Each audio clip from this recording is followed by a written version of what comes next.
Hi, Charmed Essence. Joyvel, thank y'all for coming back. Official Zura Festival, thank you. Artist Sculpting Red Lot, thank you. Yes, we're back. Thank you so much, y'all. It means a lot to me, and I'm sure it means a lot to who is this? I can't read that. I can't read that. Hey baby, how you doing? Uh Deb LC 33, thank you. Smokehouse, yeah, two states. We see you. Rhea Posey, we see you. Jasmine Rio, did I say that right? 17, we see you. Jamie Thompson, thank you. Hey Rhea, we made it. Smokehouse Catering, we see you. Thank you so much for coming back, y'all. We love Jen. And here she is. She has joined us. Shoe problem. Oh, really? Thank you for joining us. And let's see if we can get this worked out this time. Hey, Jen. Come on, we're trying. Zoom is open and ready as a backup. Thank you, Rhea. Thank you so much for that. Thanks for coming back. We made it. Oh my God, y'all are the best. They are, and more folks are joining as we go along. I see. Bodie joined. Smokehouse Catering, always supporting. Thank you so much. Don't you love the comments? I just love reading the comments from everybody. I do. I'm scrolling up. Hey, everybody. All right. Jana, you made it on. Yes. That Jana Covington. Yes. Okay. So I see about, your latest Urban Light. Hey, haven't seen her in a while. She used to be in Atlanta, and we had her do spoken word at BronzeLens. Pauline Mansfield. Oh yeah. Come back on. Yay, Pauline. Come here. Let's talk about your most recent project.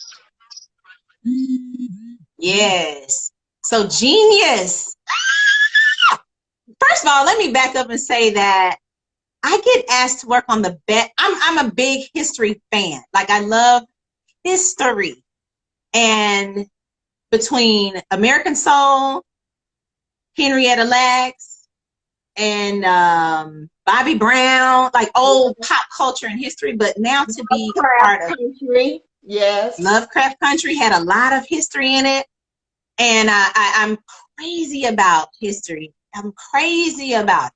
But to be a part of Genius, Aretha, I just fell out. Like, if I could have fallen out of my body, well, maybe I did fall out of my body. No one could see that I was falling out of my body. But, you know, when the manager, it was Caleb Henshaw managed that. And I just couldn't believe that they were telling her story, because there was already a movie telling her story. But Susan Laurie Parks wrote this story with the family, the estate of Aretha Franklin. So I learned so much about Aretha that I didn't know. And scouting, I'm reading it like a novel. You know, I get script pages. I get like episode 1, episode 2, episode 3. Okay. But I might get all the episodes at one time, and I just read them as I scout them. Okay. But that story really took me back, because I never really thought about it, that I didn't know anything about Aretha Franklin. You know, we know her music, we know her as a performer, but we don't know Aretha. That's right. Is this woman? And I never knew her mother. You know, there were so many things about the story, because I cannot tell the story. I'll get in big trouble. Yeah. But to scout that project, you know, like I said, we went from Aretha Franklin's childhood at age 7 to the 1980s. So there was 40 years of story that had to be told in Atlanta. They never left Atlanta. So I had to pretend that Atlanta was Detroit, New York, Chicago, Atlanta, LA, because music performers travel. So when she would go in and out of, and without telling the story, but everyone knows that musicians travel. They get on the road and they travel. That's how they make money. But Aretha also traveled as a child, because her father was a singer, and he had different revivals. So he would travel in and out of churches. So the roads were different. Mm-hmm. episode 1 that they've shown, there were dirt roads. You know, there was country roads because these people So were traveling. that was here. That was here.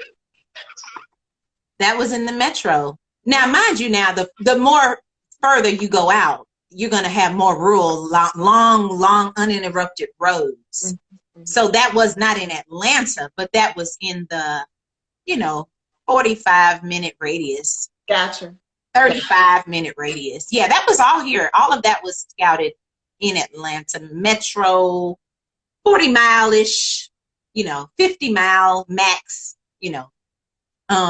but you have to think about, when you're thinking about locations, you can't just think about houses. You have to think about roads, and so with Genius, if they were in the country and they're driving, you can't drive past a new construction house. You have to drive past a farm, or you have to drive past something that was undeveloped, because that's probably what 1940 rural, wherever they were, looked like. Right. You're not going to see a lot of airplanes. You're not going to, you have to think about technology even back then, but farmland is very consistent. Farmland hasn't changed. You're going to see a barn, you're going to see a picket fence, certain aspects of that texture will be pretty consistent. Mm-hmm. Even today, you're going to still see the roosters and the barrels of hay. Those things are consistent. So, but yeah, Genius is, I love it. When you're working on a film that has multiple episodes like Genius did, when you're working on that, you said sometimes you get all the script at one time? Yeah, I do. If the production has the script pages, they'll send them all to me. Uh-huh. And they update the script as they go along. So some of the Genius script that I scouted changed. Mm-hmm. Some things in episode 1 and 2 were edited as the story continued. Mm-hmm. But yeah, they send it to me in confidence, and I read, and I have to match things. Mm-hmm. And that's when I start making calls to theater houses, mm-hmm. because Aretha Franklin went in and out of theaters. Yes. She went in and out of churches. Mm-hmm. She might have, who knows, might have needed to go home. So she had a home. They had a home in Detroit. Mm-hmm. So she had to go places. And some things are built on stages. Now, every time, just like I was telling you, Tyler Perry built some things on stages. Mm-hmm. Sometimes we'll approach a homeowner and say, can we basically lease your house from you? Mm-hmm. If it's something that the characters come back more than once, sometimes they'll just build that because they can't interrupt a family for 3 months. Gotcha. And then sometimes they can. Sometimes I might stumble upon a property that's vacant. A house is for sale and they're actually available for 3 months. Nothing that is happening with that property. Mm-hmm. Mm-hmm. So sometimes you get lucky as a scout and you run across a real estate person who's willing to work with a film company to lease it instead of selling that property. They are willing to lease that property. Okay. So that happens sometimes. But yeah, Genius, you just prepare for stages. You prepare for churches. You prepare for things that people do. But in the city of Atlanta, there were a lot of exteriors that we shot for her story, and I had to dig and find that stuff. Even though we have a team of location people, I was the scout, so it's my responsibility. My colleagues early on, before we go live on set, they help scout. So one of my colleagues actually found some of the early long dirt roads that you found because we were able to split up. Mm-hmm. Mm-hmm. Because they were not on set yet, they were being pulled to also help maybe knock out some early first episode stuff. Mm-hmm. But the rest of it pretty much is on my lap. Wow. My pace is very grueling, but I think because I'm used to it, it doesn't bother me.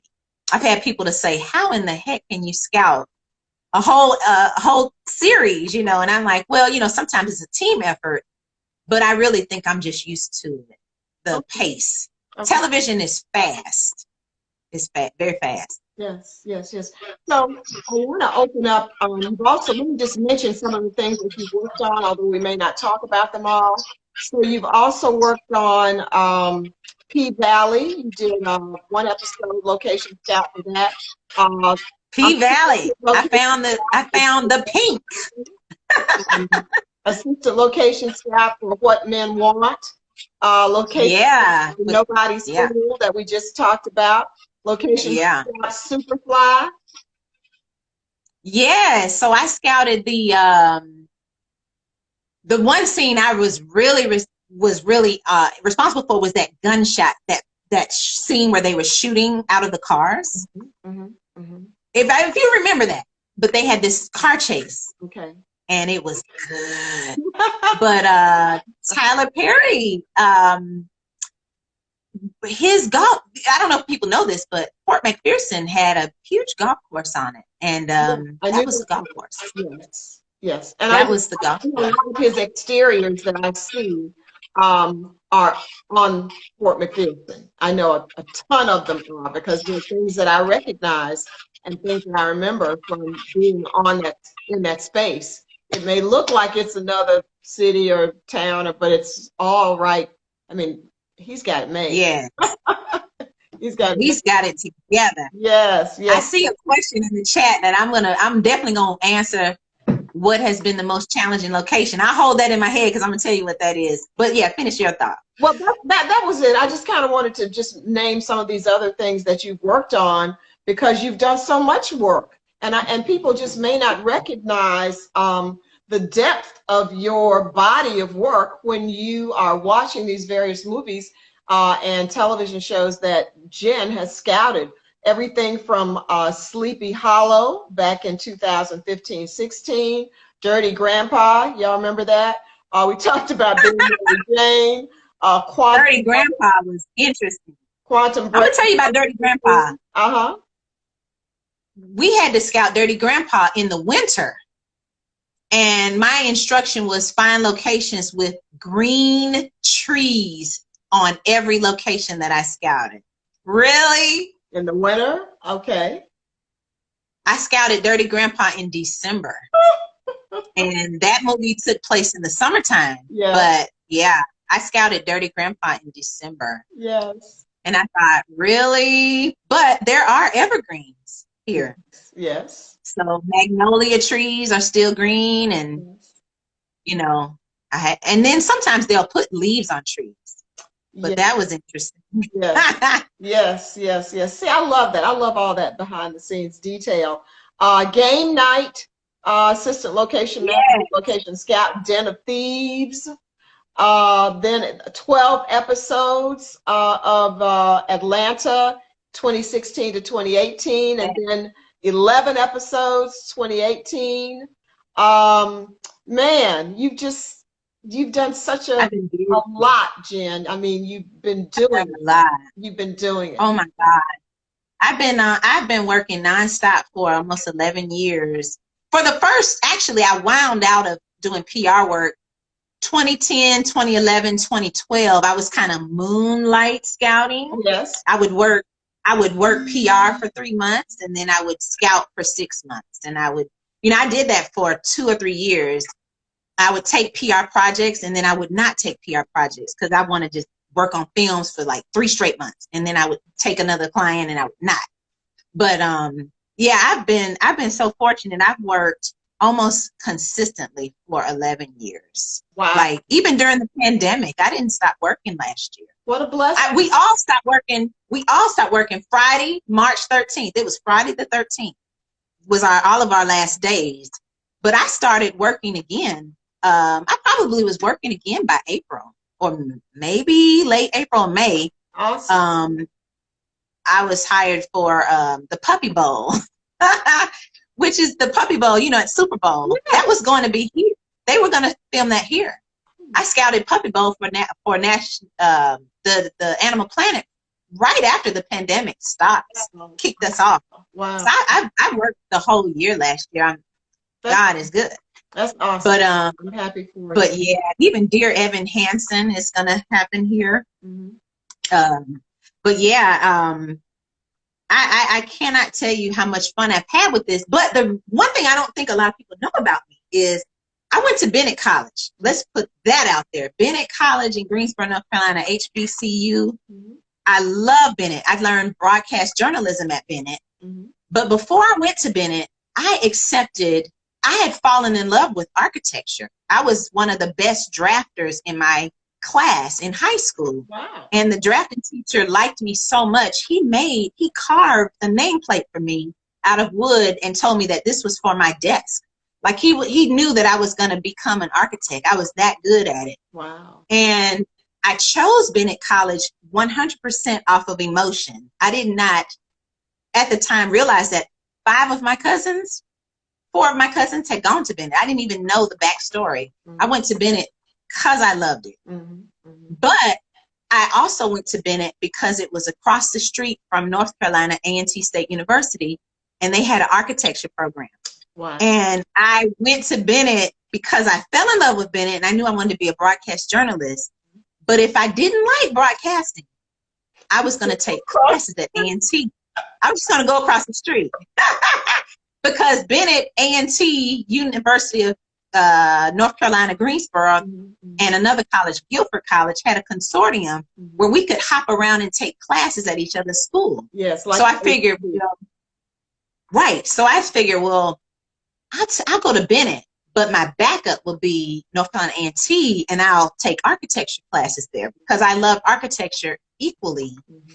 And for me to walk away from architecture and go full force in the entertainment and journalism and media business, I never in my life thought I would ever be back around architecture again. And when I discovered scouting, when, Karen and A.B. Cooper and the early location managers, shout out to Jason Underwood, Mitch Harbison, Mark Cottrell, like they were the early ones, Rhea Young. They were the early people who gave me a chance. And I never thought in a million years I would be around architecture every day. Like every day. Awesome. This is my love. I love architecture. And so I think that's why I love scouting so much, because it has the media component and it has the architecture. Okay. And I can't describe how exciting that is to be back in something that I love. Absolutely. I mean, that is the joy of waking up every morning to go and do something that you really love to do. I mean, I understand. I get it. I get it. So let's open up for some questions. There was one you said already that was in the thread. Oh yeah. What was the most challenging location? Okay, so there's this location manager that she's tough. Nancy Haken. Nancy taught me so much. Nancy taught me so much about properly scouting a room and properly taking a photo and standing here, standing there. Like, Nancy taught me so much. But when we worked on Sleepy Hollow, she was the manager. And every now and then she would call me kiddo. And I could always tell when something was up, and she would be like, hey, kiddo. I'm like, uh-oh, what's she going to ask me to do? Yeah. And she said, I need you to scout a building that's burned down, and all that are left are the 2 stone chimney stacks. Really, Nancy? Really? Scout a building that's burned down? Yeah. But that's what was scripted. Yes. And I'm a real clean eater. And sometimes I can even get into a hypnotic state of meditation. Mm-hmm. Mm-hmm. And sometimes when I'm just stumped, I'll pull over on the side of the road and I'll just like meditate, like literally like drop my level down. Mm-hmm. And when I do that, sometimes the car will just pull me in the direction of things.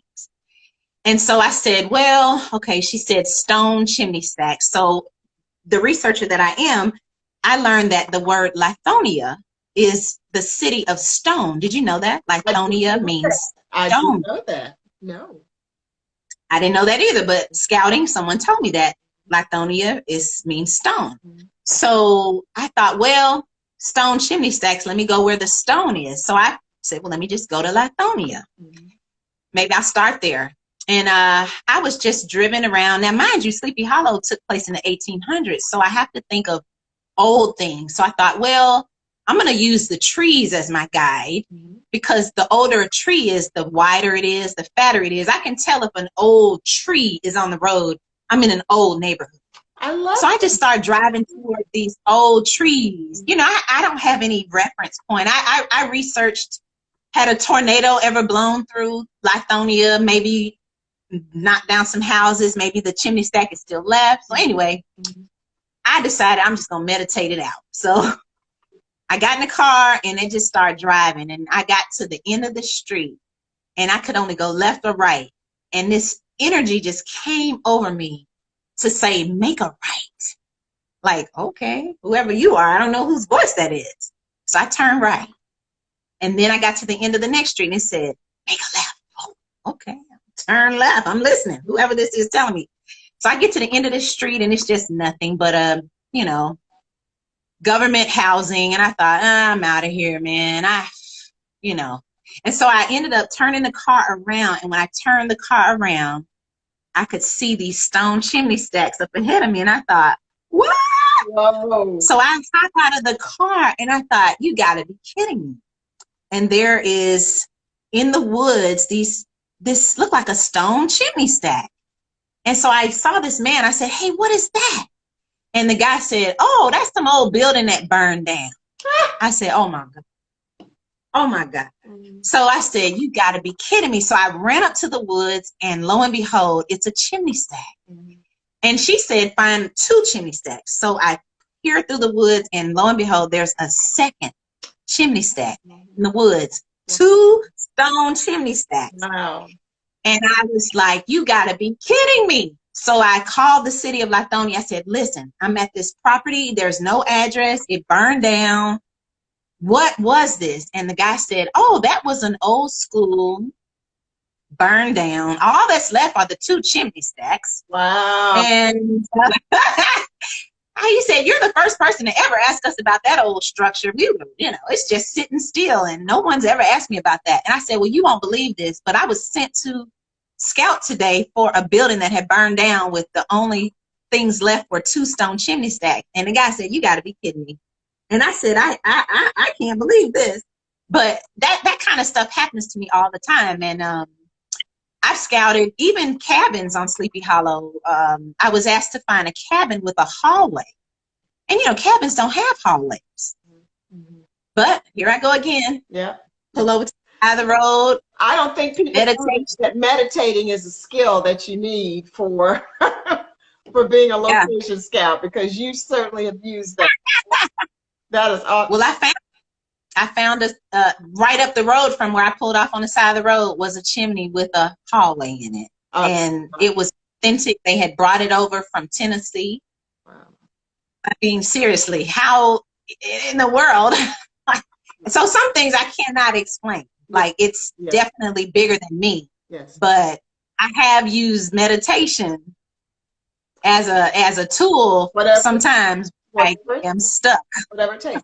Here's a question from Stall Cub. How do you deal with stubborn HOAs? No, you can't really. I mean, if an HOA is stubborn, they're just stubborn. Sometimes you can really pray, pray that you are able to have the president of an HOA and the board will vote it in. You know, you have to plead your case. And sometimes the HOAs are not interested in it. I've scouted one of our mansions on Atlanta that you mentioned. That was in a subdivision with an HOA, and they were interested in film. So it just depends on the neighborhood. Okay. But I tell neighbors who live in HOAs to ask your HOA, can you please ever be a part of a film project, and what would it take to make them happy? You know, same with neighborhood associations. You know, some film companies donate money to them and that helps, you know, and sometimes they're just not interested. So as a scout, I have to move on to the next closest best match. Okay. Here's another question. Which project are you most proud of and why? Honestly, I think it's The Immortal Life of Henrietta Lacks.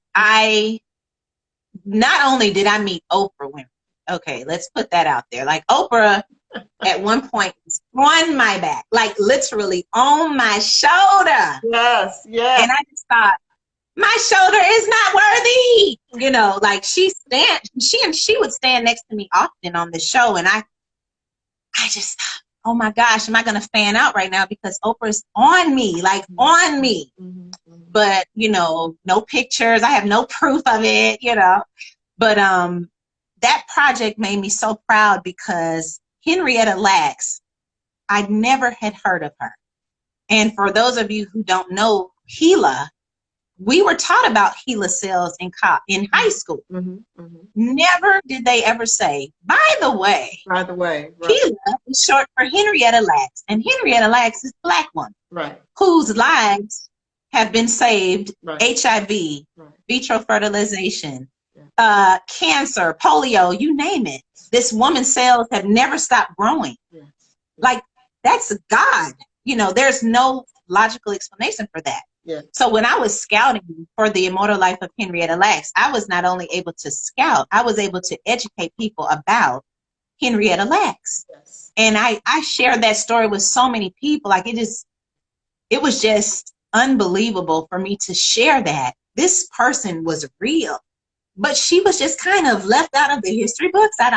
Now people are talking about her. Yes, yes. Over the last 30 years, since AIDS, you know, HIV virus came, you hear more about Henrietta Lacks, but I think that probably was one of the stories that I just found to be the most invigorating and enlightening projects to scout for. Okay, all right. So I'm going to do 2 more questions. One is, do you have a list that I can get on for some properties I'm connected to? How do people, if they have a property or a house that they want to be out there to be looked at, what's the list? What's the right thing to do? Well, I tell people to email me for sure, because I send them links with that list. But there are, and my email, I guess I could say it. It's Jen@Jen-Farris. You know what? I might as well just type it, huh? Yeah. But basically, the state of Georgia, I'll type it. The state of Georgia has a list, a database that you can subscribe to. No, not subscribe to. You can register your property for free. They want you to register your property because it showcases our city, our state. But a lot of municipalities have lists also. So each one, because Fayette County has one. Yes. DeKalb County has one. Cobb, I think Cobb has one. Right.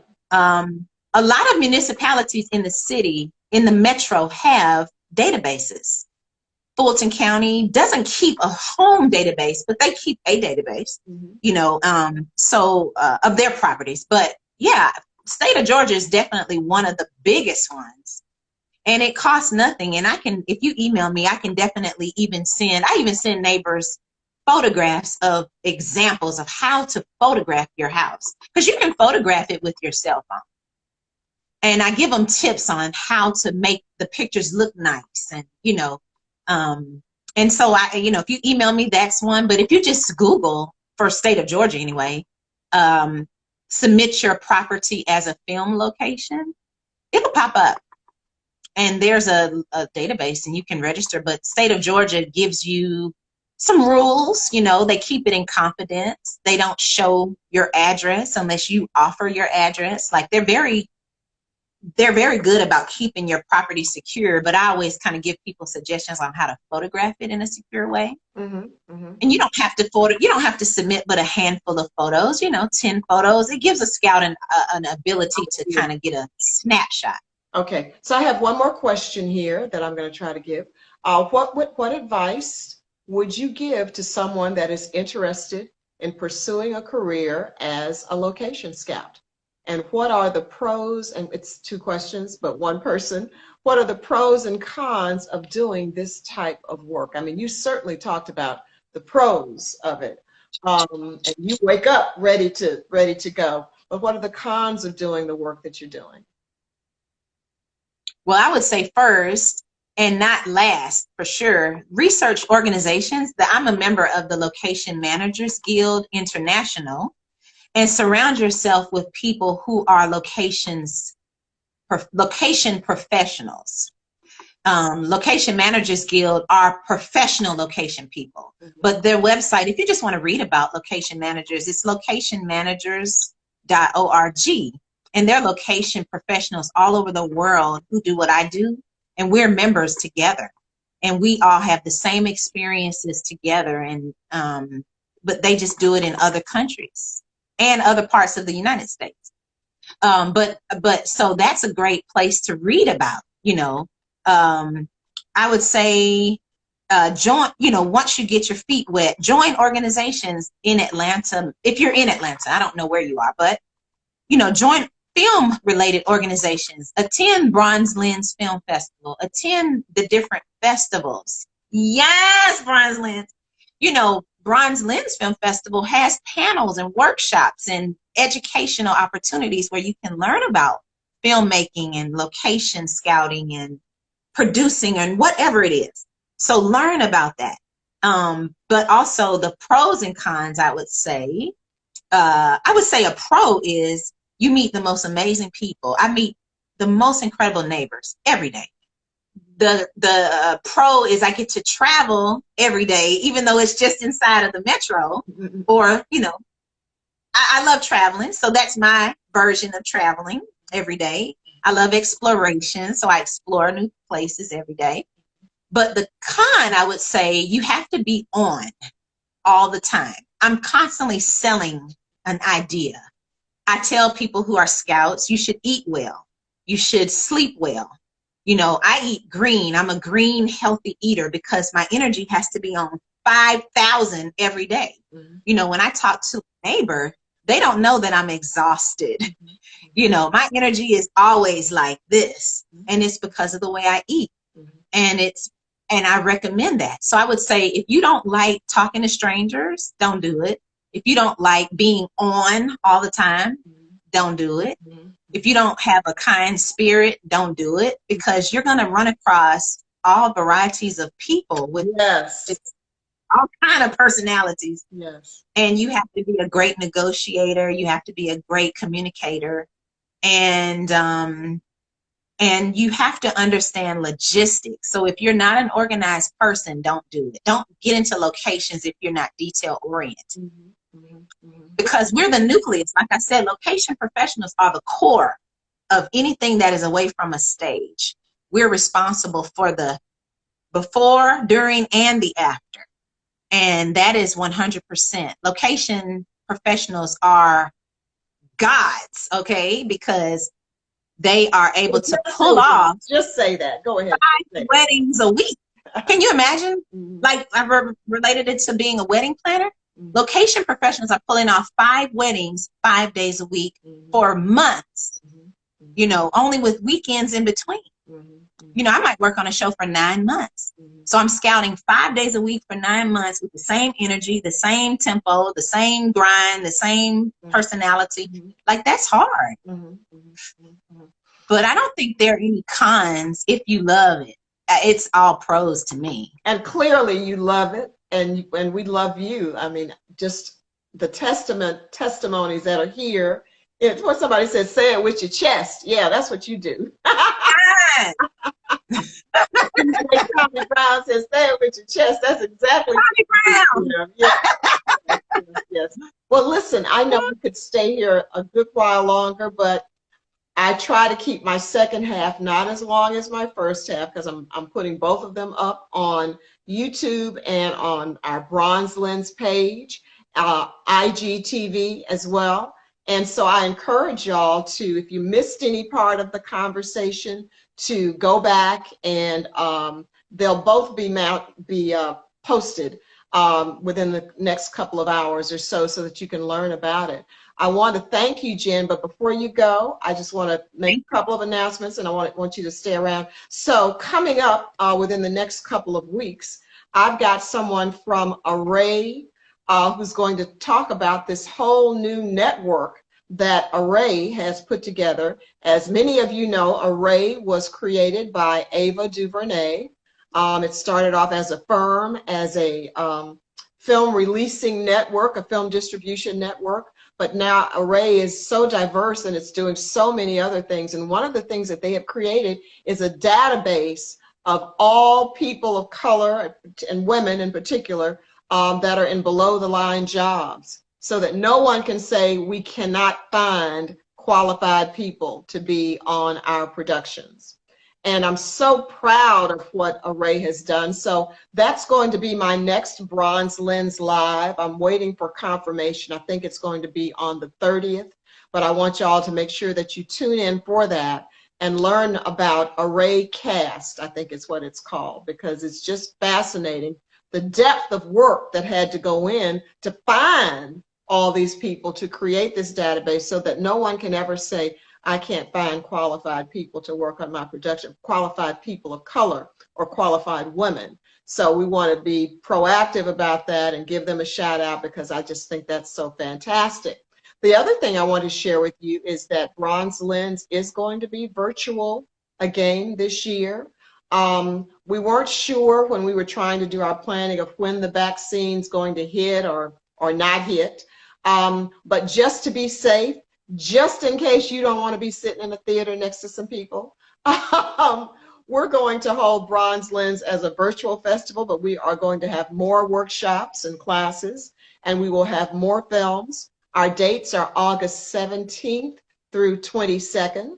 So you'll hear us talk about that in the weeks to come, but I want everybody to make sure that you hold that time on your calendar. The great thing about watching a film festival virtually is that you can watch a film really at any time. We give you a certain period of time that a film is available. Let's say it's available for 48 hours, and any time in that period you can log in and check out that film or several films at one time. And it really works for people that have busy schedules or that like to watch things late at night. So I hope that you will tune in. We had 12,000 folks last time and 45 countries that watched BronzeLens. And I was so excited about that. And I'm excited again for what's going to happen this year with all of you involved. So be on the lookout for BronzeLens Live. And the final thing I want to say, Jen, because you knew me in music, is that I'm still doing music. I just produced a show called Sisters in Song with top jazz vocalists that live here in Atlanta, and we did a show honoring the great jazz divas because it's Women's History Month. So if you're in Atlanta, that is going to be on cable channel 248, Georgia Public Television, starting this Sunday the 28th at 8 and 11, and then on March 31st at 8 and 11. So I'll put something up on my page and the BronzeLens page, but I hope y'all will tune in to see my other life that I do. You're great. Thank you. Yeah, you're so talented. Thank you so much. But thank you everybody that's been in our thread tonight, all of Jen's family and friends and co-workers. We love you so. Thank you for hanging in with us as we worked our way through our technical difficulties. Yes. And all is well, because Miss Jen had so much to share with us and you just couldn't miss anything. Jen, we love you. I'm going to call you because we have so much I need to dig into. So thank you so much. Oh, thank you. I hope y'all had a good time. Thanks for coming back and also hanging in there. I see all these names I recognize. Thank you, thank you, thank you. How you doing? How you doing? How you doing? I love it. Okay, thank you, Rhea, for being back, my backup back there. Thank you, Rhea. And love y'all. We'll see you in a couple of weeks, okay? Thank you, everybody. Good night. Oh, thank you. All right, dear. Bye. Bye.